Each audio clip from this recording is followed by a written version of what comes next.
Beginilah kondisi kedua korban pasca tertabrak sebuah kendaraan yang diduga truk box warna putih yang kabur. Kedua korban tergeletak di badan jalan raya Transyogi Cilengsi Cibubur, tepatnya di Kampung Cikeas Nagrak, Desa Nagrak, Kecamatan Gunung Putri, Kabupaten Bogor, setelah menjadi korban tabrak lari. Kedua korban merupakan ayah dan anak warga perumahan Harmoni 10, Desa Cikahuripan, Kecamatan Kelapanunggal, Kabupaten Bogor. Sang ayah Andri meninggal di tempat, sedangkan Rizal, putra korban, mengalami luka-luka dan patah tangan yang langsung dilarikan petugas ke rumah sakit terdekat untuk mendapat perawatan medis. Menurut keterangan saksi, kendaraan truk box warna putih saat itu menyalip kendaraan lain dan menabrak sepeda motor yang dikemudikan korban yang berada di depannya. Korban terpental dan jatuh hingga sang ayah meninggal dunia di tempat.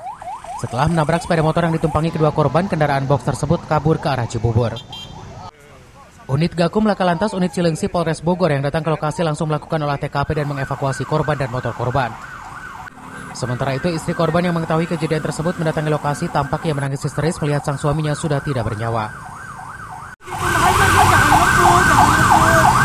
Tadi berangkat dari rumah jam berapa? Jam 5. Jam 5. Tadi kejadian jam 5. Habis sholat subuh. Iya. Ada enggak? Enggak.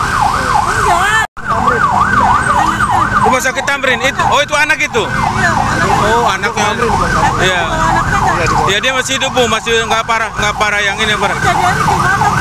Hah? Kejadiannya gimana? Nanti polisi yang jelasin, Bu. Kasus ini kini ditangani unit Laka Lantas Gakum Cilengsi Polres Bogor. Akibat kejadian ini, jalan raya Transyogi dari arah Cilengsi menuju Cibubur, Jakarta macet hingga mencapai 4 km. Dari Gunung Putri, Kabupaten Bogor, Edi Junaidi melaporkan.